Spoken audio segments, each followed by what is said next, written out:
హరే కృష్ణ.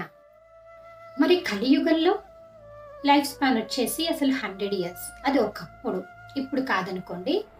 మెల్లమెల్లగా ధర్మము, న్యాయము తగ్గుతున్నా కొద్దీ మన లైఫ్ స్పాన్ కూడా తగ్గిపోతూ ఉంది.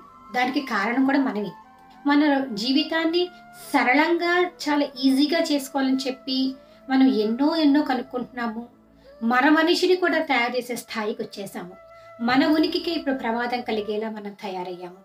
ధాపరి గ్రంథంలో కూడా ఎప్పుడైతే శ్రీకృష్ణ భగవానుడు ఉద్ధవగుడికి ఉద్ధవ గీత చెప్తారో అప్పుడు కూడా ఉద్ధవ గీతలో కూడా ఏమని రాసింది అని అంటే, కలియుగంలో ఎవరికి కూడా భగవంతుడి మీద ఆసక్తి కానీ, పూజ చేయటం కానీ, భగవంతుని తెలుసుకోవాలనే కోరిక కానీ ఉండకుండా ఈ భౌతిక ప్రపంచానికి బాగా అట్రాక్ట్ అయిపోయి ఆ లోకంలోనే ఉంటారు.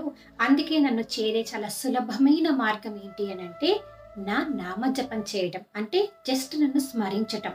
నిన్ను స్మరించటం వల్ల మీరు నా భగవద్ధామానికి ఈజీగా రాగలరు అని కృష్ణ భగవానుడు మనకిచ్చిన చాలా ఈజీ వే అన్నమాట. జై శ్రీ రాధే కృష్ణ.